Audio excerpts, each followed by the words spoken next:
뉴스 플러스 시작합니다. 이재명 대통령이 취임 후 첫 공식 일정으로 한국 거래소를 찾았습니다.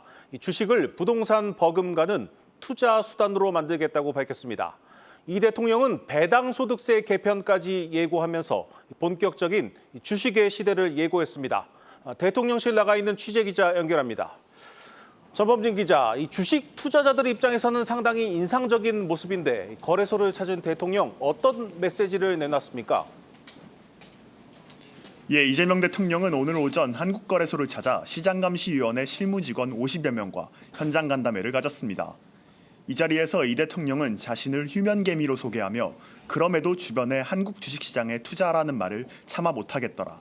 이제는 다 바꿔서 투자할 만한 길게 보면 괜찮은 시장으로 만들어야 한다고 강조했습니다. 이어 국민들이 주식 투자를 통해 중간 배당도 받고 생활비도 벌 수 있어야 그리고 증시가 부동산에 버금가는 투자 수단으로 만들어야 대한민국 경제 전체가 선순환될 것이라고 덧붙였습니다. 직원들과의 간담회 과정에서 코스피 5천 시대를 어떻게 달성할 것이냐는 질문도 나왔습니다. 이에 이 대통령은 우리 증시가 개발도상국보다 밸류에이션이 낮고 공산국가인 중국보다 배당 성향이 낮은 상황을 정상화하겠다고 화답했습니다. 이 자신을 사실상 전업 투자자라고 말했을 정도로 이 주식 투자 경험이 있는 대통령이다 보니까 이 투자자들 기대가 상당합니다.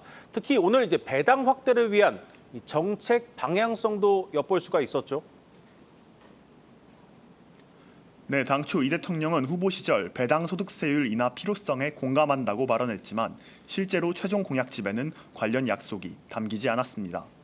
적극 검토 중이었던 것으로 알려졌던 배당 소득 분리과세도 결국 포함되지 못했습니다. 하지만 오늘 간담회에선 정상적으로 배당을 잘하는 경우 조세 재정에도 타격을 주지 않는 정도라면 세율을 내려서 많이 배당하는 것이 좋겠다며 가능한 방법을 많이 찾아볼 생각이라고 밝혔는데요. 이 과정에서 이소영 민주당 의원이 대선 중 발의한 소득세법 개정안을 소개했습니다. 이 법안은 배당 성향이 35% 이상인 상장사로부터 받은 배당 소득에 대해서는 분리과세를 실시하는 내용을 담고 있습니다. 대통령실은 이 같은 내용이 하반기에 나올 정부 세법 개정안에 포함될 것이냐는 질문에는 시장을 더 건전하게 하기 위한 원론적인 논의라며 답변을 흐렸습니다. 정치권에 따르면 배당 소득 분리과세는 민주당 내에서도 초부자 감세라는 의견과 코리아 디스카운트 해소를 위해 필요하다는 의견이 첨예하게 대립하고 있는 주제입니다. 다만 대통령이 직접 선별적 분리과세라는 방향성을 제시한 만큼 관련 논의에도 탄력이 붙을 전망입니다. 네, 오늘 대통령이 거래소의 많은 부서들 가운데 시장감시위원회를 찾았습니다. 우리 시장의 오랜 고질병, 이 불공정 거래를 바로잡겠다는 의지로 해석하면 되겠죠? 오늘 간담회 이후 대통령실은 주식시장 불공정 거래의 재범률이 평균 29%를 넘을 정도로 만연하다는 점을 지적하며 관련 제도 개선을 예고했는데요. 관련 대변인 브리핑 직접 들어보시겠습니다.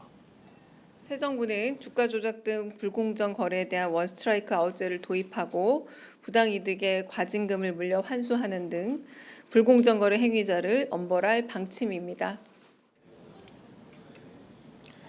이 대통령은 이날 간담회에서 시장감시위원회 직원들의 고충을 듣고 관련 인력과 조직의 확충을 직접 지시하기도 했습니다. 실제로 불공정 거래 대처 인력 부족은 우리 시장의 문제점 중 하나로 지적받아 왔습니다. 현재 시장감시위원회에서 실시간 모니터링을 담당하는 직원은 20여 명, 정밀 분석을 맡은 인원도 40여 명 정도에 불과한 것으로 전해졌습니다. 정부와 여당이 원내 다수석을 기반으로 정책 속도전을 예고하고 있는 만큼 대통령이 예고한 처벌 강화와 거래소의 기능 확대는 국회 정무위원회에서 빠르게 논의를 밟아 나갈 전망입니다. 지금까지 용산 대통령실에서 한국경제TV 전범진입니다.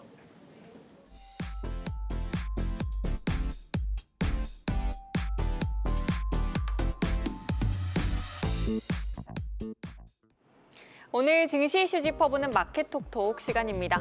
이재명 대통령이 한국거래소에 방문한 오늘 코스피가 드디어 2,900선을 돌파했습니다.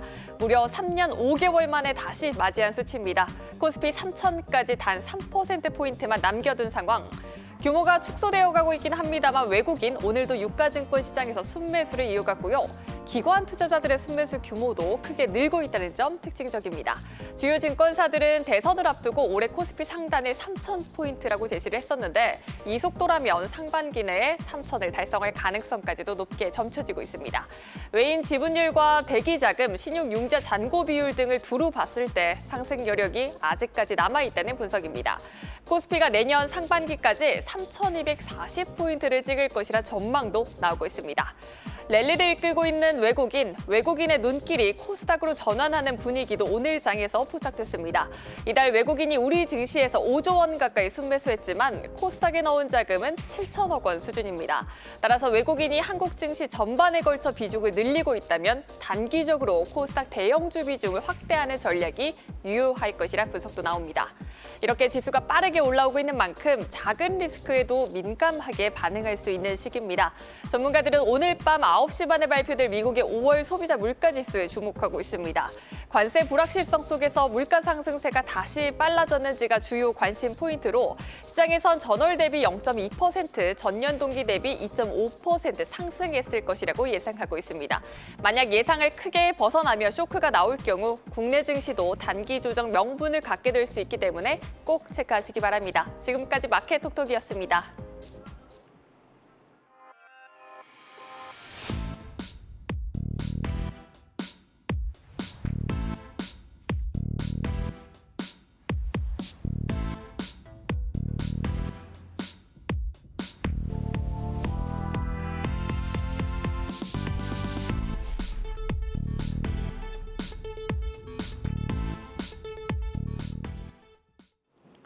이 돌아온 외국인들 덕분에 삼성전자 주가가 6만 원대를 회복했습니다. 하지만 삼성전자를 샀다고 보긴 어렵습니다. 반도체주 삼성전자가 아닌 우리 시장의 대장주를 담았다고 보는 게 더 적절할 것 같습니다. 이 D램도 파운드리도 2등 신세가 된 삼성전자를 보는 시선 여전히 차갑습니다. 산업부 홍원표 기자 나왔습니다. 홍 기자, 삼성전자 주가가 분명한 회복세이긴 하지만 경쟁사인 SK하이닉스 상승폭과는 상당한 차이가 나죠? 네, 그렇습니다. 일단 삼성전자 주가는 지난 9일 장중 6만 원대로 올라섰습니다. 지난 3월 28일 이후 약 2개월 만인데 우리 증시가 좀 불확실성을 해소하자 외국인이 돌아오고 또 이재명 대통령이 반도체 육성 기조를 강하게 내비치면서 삼성전자와 SK하이닉스 반도체 투톱이 오르고 있는 겁니다. 최근 꾸준히 우상향을 하고는 있지만 삼성전자의 상승폭이 그렇게 두드러지진 않습니다. 네. 오늘도 1%가량 올랐지만 59,900원으로 종가 기준 6만 원 돌파에는 실패했습니다. 일단 삼성전자는 SK하이닉스에 비해 주가 상승폭도 좀 낮은 편인데 지난 5월 30일 이후 7거래일간 삼성전자는 약 6.6% 상승하는 동안 SK하이닉스는 24만 원을 찍으면서 17.4%를 상승해 이 상승폭 격차는 거의 3배에 달합니다. 네. 특히 최근 20거래일 동안 외국인이 SK하이닉스는 15거래일 순매수하는 동안 삼성전자는 8거래일만 순매수한 것도 좀 대조적입니다. 일단 외국인이 코스피 대장주인 삼성전자를 며칠 담긴 했지만 반도체 최선호주는 SK하이닉스였다는 의미입니다. 아무래도 이제 반도체주로서의 삼성전자 매력이 떨어진다 그런 의미겠죠? 네, 그렇습니다. 일단 그동안 삼성전자는 반도체 분야에서 초격차를 내걸고 D램과 낸드 플래시 분야에서 줄곧 1위를 달렸습니다. 하지만 최근 2년 새 좀 부진에 빠진 사이에 국내외 경쟁자들의 가파른 이 추격이 시작이 됐는데 특히 올해 1분기에는 무려 33년간 1위 자리를 지켜온 D램 분야에서 SK하이닉스의 자리를 내줬습니다. 올해 1분기 기준 글로벌 D램 시장 점유율은 SK하이닉스가 36.9%로 34.4%인 삼성전자를 누르고 1위를 차지했습니다. 3위인 미국의 마이크론도 25%의 점유율로 삼성전자와 격차를 많이 좁혔습니다. 네. 일단 삼성전자가 이 D램 시장에서 1위 자리를 뺏긴 건 현재 D램의 주력 상품인 HBM 시장에서 뒤처진 게 가장 큰 원인입니다. 최신 HBM인 HBM3E 시장에서 SK하이닉스가 독주하고 있고 마이크론도 성과를 내고 있는데 삼성전자는 여전히 이 엔비디아의 품질 테스트를 1년 넘게 통과하지 못하고 있습니다. 또 차세대 HBM으로 볼 수 있는 HBM4 역시 SK하이닉스는 지난 3월에 이 12단 샘플을 세계 최초로 고객사에 공급을 했고 마이크론도 이번 달 샘플을 고객사에 전달을 했습니다. 하지만 삼성전자는 아직까지 좀 이제 샘플을 전달하지 못하고 있어서 이번 HBM4 시장에서도 좀 출발이 늦은 상황입니다. 자, HBM뿐 아니라 삼성이 한때 세계 1위를 차지하겠다 이렇게 공언했던 이 파운드리 사업도 사실 좀 실마리가 보이지 않는 것 같습니다. 그렇습니다. 지난 2019년 이재용 삼성전자 회장이 직접 밝혔는데 2030년까지 파운드리를 비롯한 이 시스템 반도체 분야에서 세계 1위를 차지하겠다 이렇게 말을 했습니다. 네. 한때는 점유율이 20%에 육박해서 TSMC의 절반 수준까지 추격을 했었는데 올해 1분기는 좀 상황이 최악으로 흐르고 있습니다. 1위인 TSMC와 점유율 격차는 거의 9배에 달하고 3위인 중국의 SMIC와 격차가 좁혀져서 2위 자리마저 좀 위태로운 상황인데 일단 3나노 공정에서 수율 문제를 겪으면서 많은 글로벌 고객사들을 잃었고 또 꼬리표처럼 따라다니고 있는 이 시스템 LSI 부서로의 기술 유출 문제도 고객 확대에 좀 걸림돌로 작용을 하고 네. 있습니다. 파운드리는 삼성전자의 발목을 계속 잡고 있는데 특히 지난해 적자가 무려 4조 2천억 원을 기록을 했고 올해는 5조 원이 넘는 적자가 예상이 되고 있습니다. 일단 지금 당장은 메모리 반도체에서 버는 돈을 가져다가 투자를 하고 있지만 기대만큼 이 수율 회복 속도가 늦어서 반도체 사업부에 좀 계속 실적을 좀 잡고 있는 그런 부담으로 작용하고 있습니다. 네, 우리 시장 전체의 딜레마인 것 같습니다. 이 삼성전자 주가가 올라야 우리 주식 시장도 큰 흐름을 이어갈 수 있는 건데 결국 이제 삼성전자가 이 본질인 반도체를 잘해야 해결이 되지 않겠습니까? 네, 맞습니다. 삼성전자가 지금 스마트폰이나 가전 같은 DX 사업부는 굉장히 성과를 잘 내고 있는데 특히 이 구글 제미나이를 탑재한 갤럭시 S25 시리즈는 전 세계에서 판매 호조를 보이고 있습니다. 그리고 가전 역시 AI를 탑재를 해서 시장 점유율을 점점 확대를 하고 있는 상황인데 그래도 삼성이 위상을 되찾기 위해서는 이 HBM 시장에서 역전을 해서 D램 1위를 되찾아야 한다는 지적이 나오고 있습니다. 일단 HBM3 품질 테스트 통과가 좀 임박했다는 이야기가 나오고 있고 또 HBM4는 하반기 양산을 목표로 하고 있습니다. 특히 삼성은 그 다음 세대인 HBM4E 개발에 좀 칼을 갈고 있는데 이 HBM4E 시장에서는 완전히 다른 구도를 만들겠다 이런 의지를 갖고 있습니다. 또 지금 천문학적인 적자를 감당하면서 투자를 늘리고 있는 파운드리 또 시스템 LSI 사업부도 환골탈태를 준비 중인데 일단 파운드리는 최신 공정이 2나노인데 이 2나노 수율이 약 40%까지 올라와서 양산 가능 수준이 60%가 얼마 남지 않았다는 평가입니다. 그래서 이 2나노 공정으로 만드는 자체 모바일 AP인 엑시노스 2600을 내년 상반기 출시 예정인 갤럭시 S26에 탑재하는 것도 좀 긍정적으로 전망을 하고 있습니다. 네.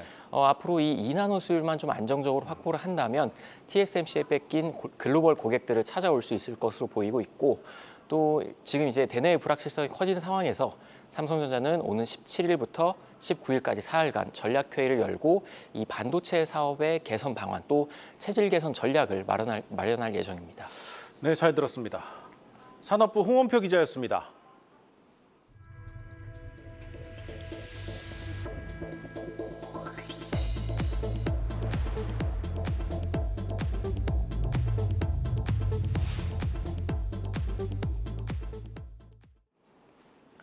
미국과 중국이 영국 런던에서 열리고 있는 2차 고위급 무역 협상에서 지난 스위스 제네바 합의를 이행할 프레임워크에 합의했습니다. 미중 간 협상 타결의 청신호가 밝혀지면서 관세 전쟁도 힘이 빠질 것이란 기대가 나오고 있습니다. 세종 스튜디오 연결합니다. 전민정 기자, 먼저 이번 합의의 의미부터 알아보죠. 네, 미중 무역 대표 간 2차 회담은 지난달 스위스 제네바에서 열린 1차 협상에서 합의한 원칙을 재확인하며 마무리됐는데요. 양국은 1차 회담에서 90일간 서로 관세를 115%포인트씩 대폭 낮추고 특히 중국은 미국의 상호 관세에 대응해 시행한 비관세 조치를 해제하기로 한 바 있는데요. 이번 합의는 이 같은 관세 협의를 완전히 이행하기 위한 기본 틀을 마련했다는 데 의미가 있다는 평가입니다. 양국 정상이 이번 2차 협상 결과를 최종 승인하면 곧바로 시행될 예정인데요. 오랫동안 이어져 왔던 미중 간 무역 갈등이 잦아들 것이란 기대감도 커지고 있습니다. 다만 구체적인 합의 내용은 공개되진 않았는데요. 하워드 러트링 미 상무장관이 중국과의 무역 협상 후 취재진에게 프레임워크 합의가 중국의 히토류 수출 제한 조치를 해결하는 데 기여할 것이라고 언급한 만큼 중국의 히토류의 대미 수출 제한을 완화하는 조건으로 미국이 중국을 겨냥한 반도체 등 기술 수출 통제를 일부 해제할 것이라는 관측이 나옵니다. 네, 우리나라의 양대 무역 국가인 미국과 중국 간의 긴장이 완화되고 있는 건데, 자, 우리에게도 뭐 긍정적인 신호 아니겠습니까? 맞습니다. 중국의 핵심 광물 수출 통제 등으로 인한 세계 공급망 불안이 다소 해소되고 극단적인 보호무역 기조도 누그러들 것이라는 기대에 수출 불안에 대한 걱정을 이제 한시름 덜게 됐는데요. 무엇보다도 미중 무역 갈등에 대한 불확실성이 일부 거쳤다는 부분에 크게 안도하고 있는 분위기입니다. 특히 중간재 수출 회복에 대한 기대감이 큽니다. 우리나라의 경우 대중국 수출 중 중간재가 차지하는 비중은 80%를 넘고 그중 반도체와 디스플레이 등 부품은 90% 이상을 차지하는데요. 미국이 중국에 대한 관세율을 낮추면 중국의 대미 수출이 회복되고 이로 인해 중국 내의 생산이 늘어나 한국의 중간재를 수입할 수 있는 수요도 커질 수 있습니다. 다만 미중 무역 전쟁이 수차례 휴전과 갈등을 반복해온 만큼 관세 문제가 완전히 해결되기까지는 갈 길이 멀다는 인식도 적지 않은데요. 김종덕 대외경제정책연구원 무역통상안보실장은 지난달 1차 협의 이후에 상호 비방과 함께 합의 이행 요건에 대한 이슈가 계속 불거져 왔다면서 불확실성이 줄고 향후 한미 간 협상의 여지까지 커진 건 긍정적이지만 긴장이 다시 고조될 수 있는 만큼 최종 합의까지 지켜봐야 한다고 말했습니다. 앞으로 이제 미중 간 무역 협상 결과에 따라 우리 수출의 명암도 엇갈릴 텐데 다행히 이번 달 들어서 수출 흐름이 나쁘지 않습니다. 네, 그렇습니다. 관세청에 따르면 이달 들어 10일까지 수출은 1년 전보다 5.4% 증가했는데요. 조업 일수를 감안한 일평균 수출액도 15%나 늘었습니다. 품목별로 보면 주력 수출 품목인 반도체와 선박이 모두 20% 넘게 늘면서 선전했고 승용차 수출도 8.4% 깜짝 증가했습니다. 또 관세 여파에 직격탄을 맞고 있는 대미 수출도 지난달엔 8% 넘게 줄었지만 이달 들어선 3.9% 늘며 증가세로 돌아섰습니다. 그러나 수출을 회복세로 접어들었다고 판단하기엔 아직 이르다는 게 정부의 시각입니다. 산업통상자원부 관계자는 6월 초는 조기 대선 등이 있어 집계 기간이 짧았다며 AI 관련 수요가 늘면서 반도체 수출 호조세는 이어질 테지만 나머지 품목들은 월말까지 추세를 봐야 한다고 말했습니다. 지금까지 세종스튜디오였습니다. 금융위원회가 사모펀드 운용사 KCGI의 한양증권 인수를 승인했습니다. 현장에 나가 있는 취재기자 연결합니다. 김원규 기자, 예상대로 승인안이 통과됐는데 앞으로의 절차는 어떻게 됩니까? 한양증권의 매각은 지난해 9월 한양학원이 KCGI와 주식 매매 계약을 체결하면서 공식화됐습니다. 이후 약 9개월간의 심사와 조율을 거쳐서 오늘 열린 금융위원회 정례회의에서 대주주 변경 승인이라는 사실상의 마지막 문턱을 넘은 겁니다. 이제 남은 절차는 계약 만료 시한인 이달 말까지 KCGI가 자녀 대급을 납입하고 주식 명부 이전을 완료하는 것입니다. 계약이 마무리되면 KCGI는 한양학원이 보유한 29.6%의 지분을 확보해 한양증권의 최대 주주에 오르게 됩니다. 이같이 지배구조가 대대적으로 개편되면서 KCGI의 향후 경영 전략에 시장의 이목이 집중되고 있습니다. KCGI는 이미 메리츠 자산 운용을 인수해서 출범시킨 KCGI 자산 운용을 계열사로 보유하고 있습니다. 이번 한양증권 인수를 통해 펀드 운용과 투자 금융 기능을 한 그룹 내에서 통합할 수 있는 구조를 갖추게 되는 겁니다. 지난 3월 열린 한양증권 정기주총에서 사내 이사로 선임된 KCGI 자산운용 김병철 대표는 법적 테두리 안에서 양사 간 시너지를 낼 수 있는 구체적인 방안을 검토할 것이라고 말했습니다. 더구나 한양증권은 자기 자본 규모로는 증권업계 20위권 밖의 중소형사지만 채권과 부동산 파이낸싱 등 대체 투자 부분에서 두각을 나타내고 있는 곳입니다. 실제 지난해 한양증권은 총 9조 9천억 원 규모의 채권을 주관하며 업계 전체 5위, 채권 인수 규모도 11조 2천억 원을 기록한 바 있습니다. KCGI의 자산운용과 한양증권의 이 같은 강점이 합을 이루게 되면 향후 종합금융그룹으로 도약할 수 있을 것으로 증권업계에서는 내다보고 있습니다. 지금까지 금융위원회에서 한국경제TV 김원규입니다. 서울 용산정비창 전면 1구역 시공사 선정을 앞두고 HDC 현대산업개발과 포스코 ENC가 정면 대결을 벌이고 있습니다. 현대산업개발의 텃밭이라고 불리는 용산에서 포스코가 파격적인 금융 조건을 내놓고 판을 흔들고 있습니다. 강미선 기자가 다녀왔습니다. 총 사업비만 1조 원, 용산 정비창 전면 1구역 재개발 사업을 앞두고 HDC 현대산업개발과 포스코 ENC의 경쟁이 치열합니다. 일단 조건은 팽팽합니다. 총 공사비는 포스코가 더 저렴하지만 공사 기간은 현대산업개발이 더 짧습니다. 하지만 구조는 엇갈립니다. 두 곳 다 타워형이지만 내부 판상형 구조는 현대산업개발이 약 3배 더 많습니다. 판상형 구조를 선호하는 조합원들이 많은 데다 용산역을 개발한 터줏대감이란 이미지가 긍정적으로 작용하고 있습니다. 처음 생각보다는 많이들 정보를 얻고 생각들이 바뀐 것 같아요. 현재로서는 저는 긍정적으로 보고 있어요. 현대산업개발의 제안을. 용산 이 부근이 현대산업에서 그 생활권이 형성이 된 것은 사실이야. 용산역을 지었잖아. 밀리고 있던 포스코는 막판 파격 승부수를 던졌습니다. 입주 전까지 대출도 이자도 없이 분담금을 납부할 수 있는 안을 제시하면서 판도가 흔들리고 있습니다. 보통 조합원들은 은행 대출로 분담금을 마련하는데 포스코가 공사가 끝날 때까지 이를 유예해 준 겁니다. 듣기로는 포스코 쪽으로 조금 더 분위기가 나고 있다.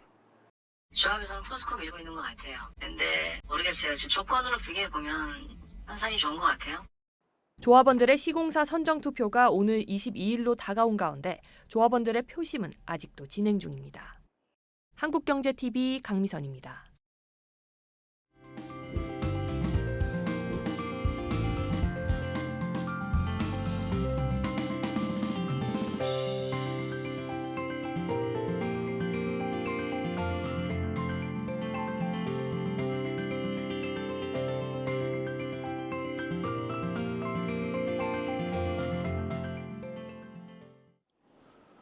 오늘 준비한 뉴스 플러스는 여기까지입니다. 함께해 주신 여러분 고맙습니다.